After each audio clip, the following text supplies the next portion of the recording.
I do not believe we've really made that connection for people between extreme weather fueled by climate change and what they experience outside their front door.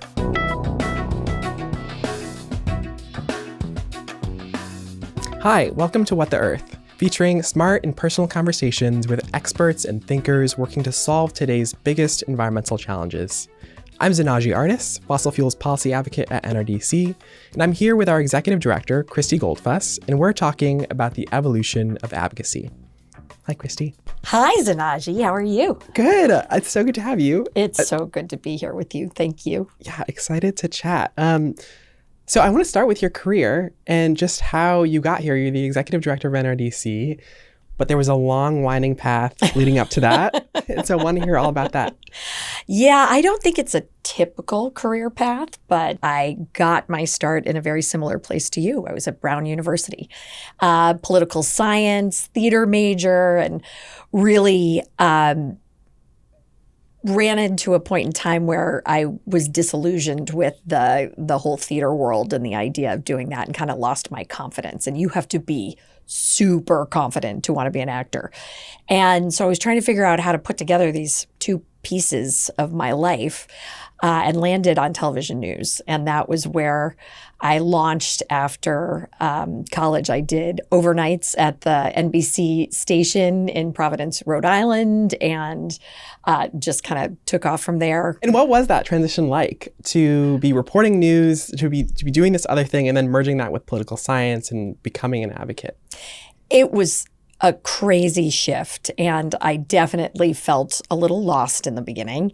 I got to Washington, D.C., interviewed lots and lots of places, interviewed with places for communications jobs. That's what I thought my entry point was going to be. And I interviewed at this place called US PIRG, the US Public Interest Research Group, still around today. And when they explained to me what the job was, and it was a forest advocate position, it just sounded really exciting and fun, getting to go up to the Hill, talk to all kinds of members of Congress around our forest policy and our environmental policy. And so jumped right in. I'm curious, I think a lot of people who are entering advocacy as students and as young people right now are really getting into it because of climate. And that's how I got my start. And I'm curious about the path to forestry. And was that tied to your childhood? Did you grow up around forests, or did that sort of just happen? It just happened. Really, I was a progressive for hire when I came to Washington, D.C. So when I fell into the position of the forest advocate, it was kind of an accidental environmentalist moment, and took a lot of education to understand the deep root of a lot of the environmental issues that we face and how much those are tied to many of the injustices that I had worked on previously. So went from US PIRG and was there for a while. And after that experience, had the opportunity to go work on the Hill. And Democrats were still in control at that time, so I was the forest policy expert at the time, and it was an amazing experience to see how policy was crafted. But then I jumped from Congress and went to this place called the Center for American Progress when Democrats lost control of the House. And I had always been fascinated by CAP. Hasn't been around that long, but when I moved to DC, you could see the story of the organization and how much influence it had and the way it connected policy with communications, which definitely is how I think about advocacy. And what did you do after President Obama was elected? I was there for the last 2 years, ran CEQ for the last 2 years of the Obama administration, and what's CEQ? Council on Environmental Quality, which was created by the National Environmental Policy Act. And this little office of the White House really is the advisor to the president on all things connected to the environment. So whether it's clean water, whether it's clean air, or resilience or adaptation, CEQ is there to really kind of bring in talk to stakeholders, hear what's happening for the American people, and then advise the president on environmental policy. So it took a little while to fit in and figure out what my place was in the environmental movement. But once I did, it just has been a real deep passion after I found my footing. Yeah, and the environmental movement is lucky to have you now, these years. But when you were first coming in, what was it that sort of sparked your interest in climate specifically? Yeah, I think for me, it was meeting people who were impacted by it. And so I went to a program in high school one summer, and I met someone who had been experiencing wildfires in Washington. And it was the summer after President Trump had been inaugurated. And while they were backing out of the Paris Agreement and rolling back EPA standards, here was this person who was experiencing the impacts of climate change. And so we had this crazy idea to just take action however we could. And so we planned the Youth Climate March. Yes. And that became an organization, 0 Hour. But I also sort of fell into it. I didn't really know a lot about climate change. I was still calling it global warming when I had met that person. And so I love that that's dating you.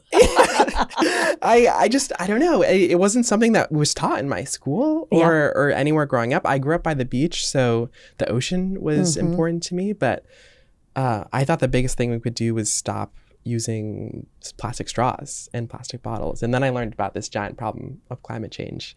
So yeah, and I think the same goes for other people who got involved in my generation, was just this idea that the future is at stake. And we're the youngest generations who will inherit a planet devastated by climate change if we don't take action. And so I'm grateful to all the people who've already been in this work for so long. And I want to talk more about taking action. Yeah. What does it mean to actually change the course of the world or your own society or your own community? I think that's the exciting part of advocacy. Yeah. I'm curious what you think about the tension between sort of inside establishment DC work and grassroots organizing. If you're going to make sure an issue is front and center for people, that takes energy and even pushing your friends sometimes. And that is a thing that's uncomfortable in Washington, D.C., because you pick a side and you're kind of expected to support your friends along the way. But if we're being good advocates, it's the really understanding of how are you able to move your friends in a way that you can leverage whatever access you have, but apply pressure at times when they're not doing the right thing. And that's how you can kind of balance the inside-outside game. What we're seeing right now in this country is just, I think, a actual, swell of frustration and anger that has to be so loud, it needs to overcome what's happening at the highest levels of our government here in the United States. And that's a different type of advocacy and activism, and fueled by almost a real desperation about what's happening in the country and what we're losing. Yeah.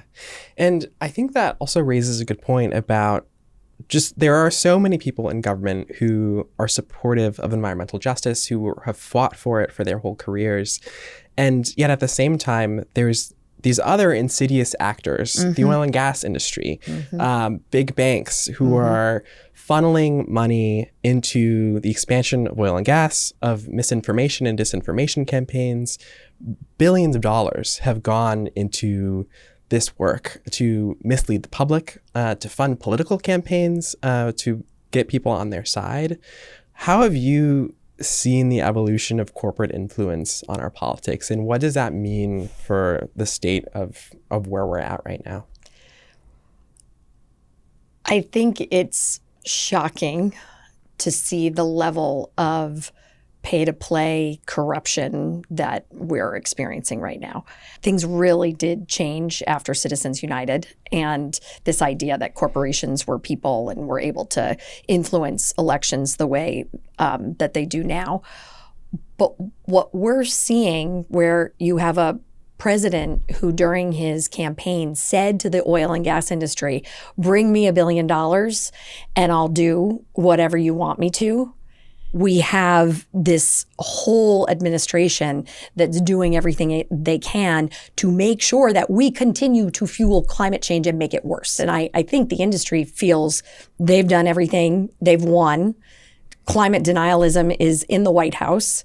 Extremism is at the forefront, and that they're not going to have to worry about the future of the industry. I think that's where I feel like this moment is different than the past. It's very difficult for regular people to kind of think that they can influence this system at all. Has advocacy evolved to respond to that?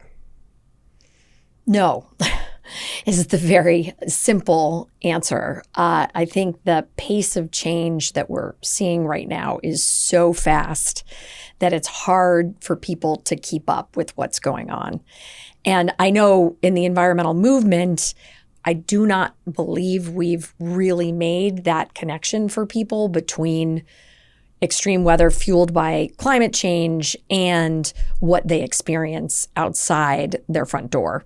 Like that ability to clearly bring it back to something's changed and who's caused it to change is, as advocates, the way we need to be able to tell the story so that people can understand we don't have to do this. We have solutions to climate change that are available right now. We had this massive explosion of clean energy. And no matter what's happening in the United States over the next couple of years, clean energy has been unleashed and it's going to happen. And whether or not the United States adopts electric vehicles, the rest of the world is adopting electric vehicles. So we are the only country that has climate denialism as a full-fledged policy. What gives me hope is that there's always a reaction. There is so much that has happened in terms of climate solutions that are cheaper, that are cleaner, that are homegrown, that are here in the United States, that there is going to be a market push that I think corrects for this. I also think people at some point it's going to be too much, unfortunately, too hard to ignore the impacts of climate change. And people will get fed up with it. There will be a point in time that people recognize what that is doing to us and to our society, and that reaction, we have to be ready for it. We have to be ready to influence the reaction so that we can get the change in the world we want to see. And that's the hope. That's right now. Hope is not just having a belief that someday things are going to get better. Hope is about us having the agency to make them better.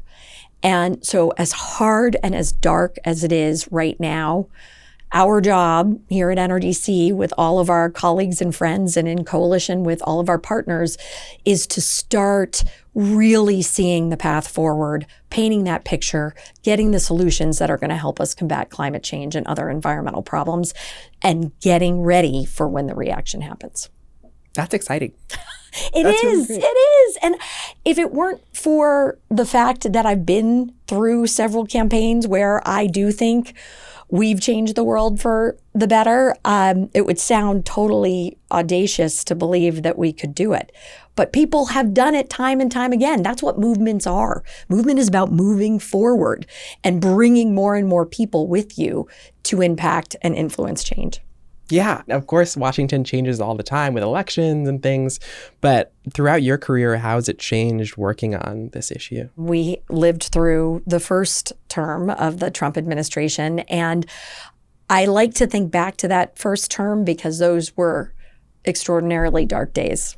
We know we're living through darker days now, but those seemed like the darkest days back then. And everybody ran around trying to defend everything they could in that first year of the first Trump administration to very little success. So in that second year, we really turned, and this is what I was speaking about before, to what comes next when there is an opportunity to make progress on the issues we care about. When there is an environmental champion back in the White House or in Congress, what are we going to ask for them to do? What's the next step? And really started building relationships when I was at the Center for American Progress for my second tour of duty with labor making sure that when we think about the clean energy transition, that organized labor jobs were supported by that transition. Environmental justice, that working with environmental justice communities to make sure that whatever climate agenda was moved forward delivered impacts and opportunity in environmental justice communities was front and center for us from the beginning. And all of that work, all that coalition work, all the thinking about policy first started out as part of Build Back Better when President Biden came into office, and then ultimately became the Inflation Reduction Act and unleashed huge amounts of private investment in clean energy and really brought us to where I think we are now, which is clean energy on a tear that even this moment can't stop.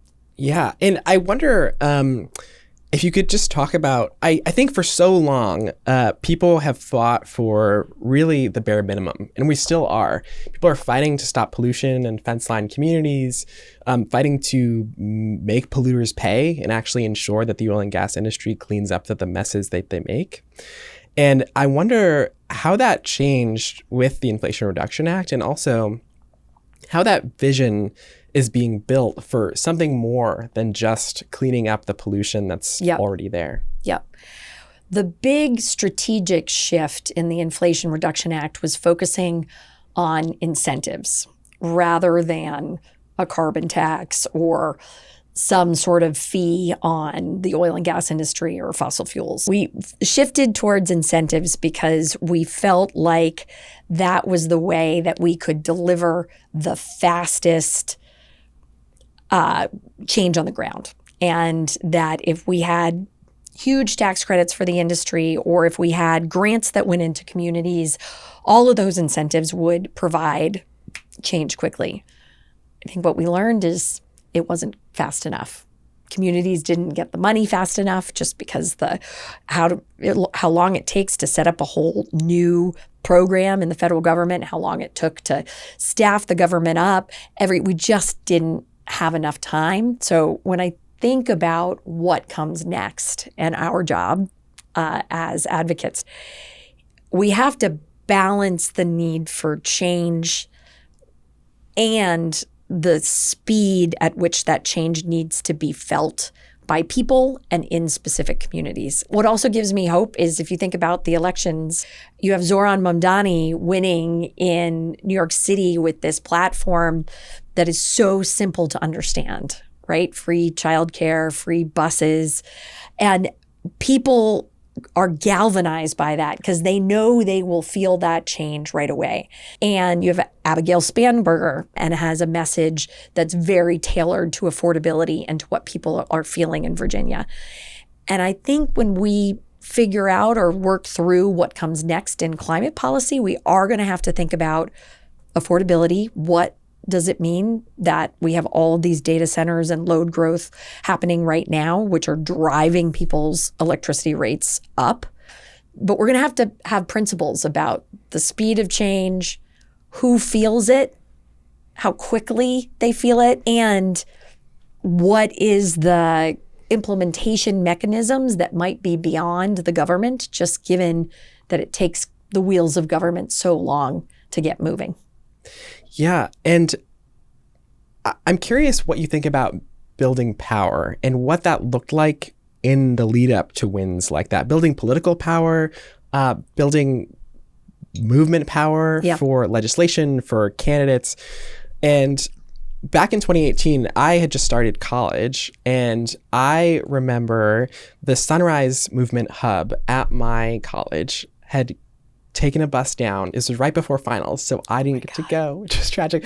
But I remember this year so well. But please tell me. They went down on the bus. Yeah. They went down to Washington, and they did a sit-in in Speaker Nancy Pelosi's office. They sure did. And Congresswoman Alexandria Ocasio-Cortez joined them. And when I think back to organizing ahead of the passage of the Inflation Reduction Act, I think about that moment a lot. And I'm curious what that was like to see here in DC, but also what it looked like to build power in other areas. While there were people building grassroots organizing power, what kind of tactics were you seeing that were also really effective? That sit-in and the bursting of Sunrise onto the movement, onto the scene in Washington, D.C., I will forever remember because of how influential it was. And I saw the switch so quickly. When it was clear that Speaker Pelosi was going to be coming back into power, there were all these amazing new young members of Congress that were coming in. We go into that next phase. We're meeting with some of the committee chairs, and Frank Pallone was going to be chair of Energy and Commerce, one of the most powerful in the House. And we met with him, and he said very clearly, if we do anything related to climate change, it's going to be in some infrastructure bill, and it will be, elements around supporting clean energy, but it's not going to be anything big. That sit-in happens. Nancy Pelosi, definitely climate change becomes front and center for her. At that same time, there were huge fires in California. The National Climate Assessment came out, even though it was the Trump administration, and showed just how far off the mark we were. And so in a matter of weeks, if I'm remembering correctly, we went from a place where the leading chairperson of the leading committee was talking about basically sneaking climate through customs, if we think about the policy, to Nancy Pelosi stands up the Select Committee on Climate Change, and we then end up with the Select Committee's report, which put forward a whole roadmap of what needed to happen. In a matter of months, this all happened. I mean, at the end of the day, maybe it's 18 months, because it was the sit-in, Sunrise, the introduction of the Green New Deal. And the Green New Deal shifted the way people thought about climate from just a sort of piecemeal approach to looking at these targets that we really wanted to achieve and tying it to jobs, to labor, to justice. And so all of that came together, and it really was kismet. It sounds like people in Washington had already written off climate and environment as a priority, and then these people from outside of DC start organizing. They come to Washington with this vision for a Green New Deal. How did that shift the power of the environmental movement? The power shift was the clear passion, motivation of this outside group influencing the highest levels of power in Congress. The collision, bringing those two, if you think of the sit-in, that happening at a time where Democratic leadership didn't want to be dealing with a bunch of kids who were pushing Speaker Pelosi to do something different. Democratic leadership wanted to be celebrating the win and celebrating the momentum and what we were going to do to be able to counter what Donald Trump was doing in the White House at that time. This seemed like a sideshow. But the fact that the Sunrise movement brought in so many young people and brought in such a diverse set of interests to say, no, we understand politics, and that means you have to listen to us. And we're going to bring our voices to you, so you have to hear us. And that was really uncomfortable. It's really uncomfortable in Washington, D.C., when friends say to friends, I don't like what you're doing, you have to do something differently, and especially if you do it publicly. And it's why, the press can't stop covering like Dems on Dems fighting over, are we going to go farther left? Are we going to go farther right? It is that name calling, checking, we have to do something different, and I'm going to demand it, and I'm not leaving here until you tell me you're going to do something different, that required them to totally change course. And it gives me chills just hearing you talk about the importance of that, because I think it's such a demonstration that our power is innate and we just have to wield it. And people did that. And honestly, like, those are my friends who were in that sit-in, and I know they didn't expect it to be as they wild couldn't have imagined, as right? it was. Yeah. And so books would be written about truly, that. Yeah. Movies, like all the things. And I wonder if we can get that again. And do you believe that there is a moment coming, or maybe many moments to come, where we really shift power back into the hands of community leaders, of advocates, of our movement?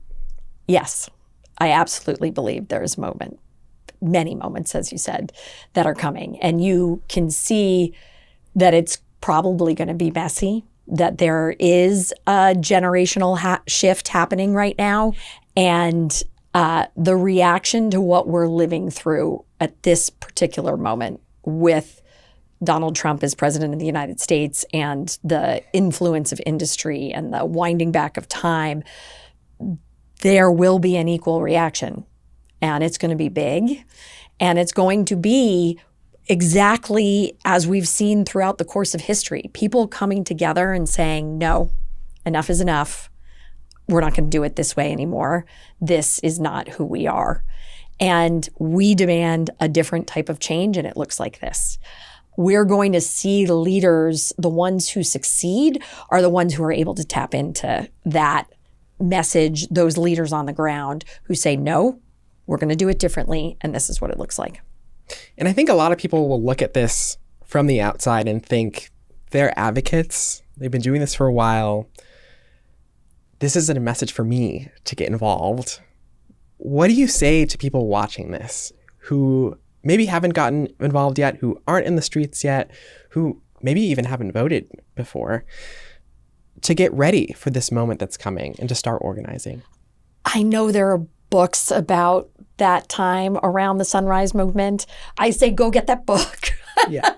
I say go read about other points in time where major change happened. Another one that I look back on regularly is the LGBTQ fight for marriage. There's an awesome memo that you can easily find on the internet called Winning Marriage that came out of a dark time in that movement's history where they put out a whole new strategy and were able to be ready for the moment and get to the place where the Supreme Court recognized marriage. So I think it is key in dark times to look back at history and see what you can bring forward to today, whether it's just the recognition that we will get past this time will pass, and what do we want it to look like when we get past that. You have a role. You coming out of college right now, you coming out of grad school, you have a role to play in figuring out what comes next. And answering that question is not easy.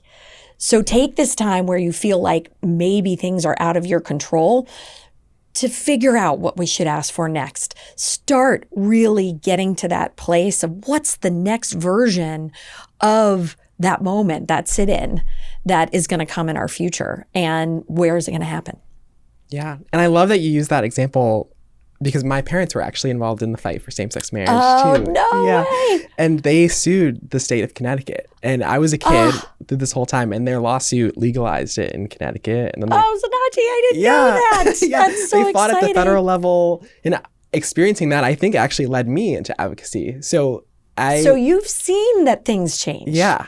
For real. You could see all the way. I mean, that was a decade-long fight. Yeah. I wasn't even alive for most of it. And then we saw the win. And we were out in the streets with the pride flags and the people and elected officials who were actually willing to champion it. And I can see that happening for climate. Absolutely. Yes. Did you see the struggle in them as they were going through that experience? I did, yeah. And it's interesting, that fight was so public. And the plaintiffs in the cases also had to do interviews. They had to make public appearances. We had to travel to different states and down here to Washington. And I remember thinking, wow, like they're so amazing. They're my superheroes. And at the same time, I know the fear and the stress that they had heading down to Washington, watching their friends testify in Congress, waiting with bated breath for court decisions that would determine their ability to marry. And they kept doing it anyway through the fear. Right. And that's what got us to the win that we did. And it's lasting. And I think that's so important to say too, because I mean, even in the environmental movement, so many of the wins that you fought for national monuments, for our public lands, last today, even through an administration that is working to auction off the Arctic for oil and gas and our oceans. We can make lasting change when we rise up and face that anxiety and that stress and that fear head on. And I got to see that firsthand as a little kid. Even though I didn't know what was happening most of the time, I was just along for the ride to different. But you saw them sort of brush off the losses, the pain, and keep going. I mean, I do think if you're an advocate, and it's a little tricky when you come into the space at 2018 because there was so many wins that happened.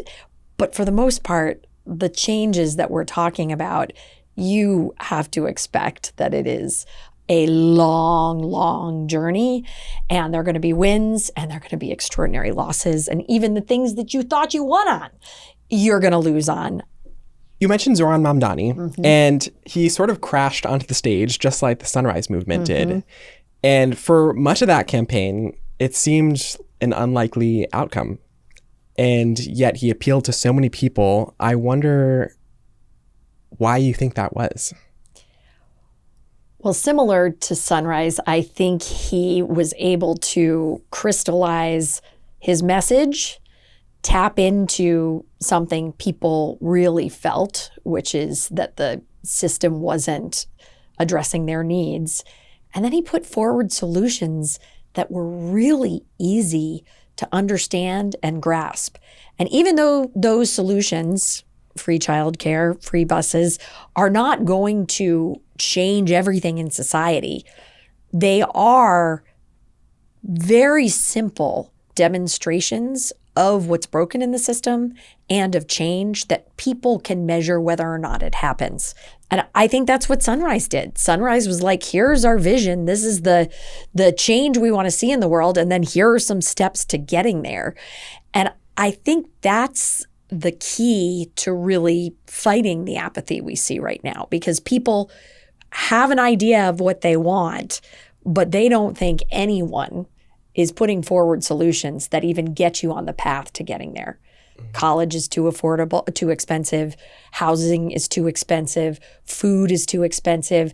Just living in the United States right now is too expensive. So I do think this is a struggle for us in the environmental movement, is connecting what people are feeling on a daily basis to what we know, the reasons they're feeling that, the solutions that we have that not only combat climate change, but could bring down the costs of electricity. We have to do a much better job of painting the picture that people see themselves in, and then putting forward solutions that make them see how their lives could be better when those solutions are put in place. I think so too. And Christy, what gives you hope today? Well, certainly being at NRDC and working with you and working with so many passionate people gives me hope that we will find a way forward. I know that. I also, of course, have hope because I have two amazing children, a 15-year-old and a 12-year-old, and their ability to see the future is so pure, and it is at its very core hopeful because that's how old they are and they haven't absorbed everything, although they live in Washington, D.C., so they're quite politically savvy. But I also have hope because humanity has moved forward time and time again. And each time we fall backwards, each time we feel like we're not on that arc of justice, is worse than the time before, and it feels awful. But this too shall pass. And I feel like we have a responsibility for what it looks like on the other side. And that's feeling that responsibility and like we do have a role in making sure that we get to the other side. That again gives me hope. That's great. This really giving me life because that's just so exciting. And I am so glad that you are so hopeful. That's giving me hope. And I just want to thank you so much for everything you shared. And thank you for being on the podcast. This was outstanding. Thank you to Zanaji.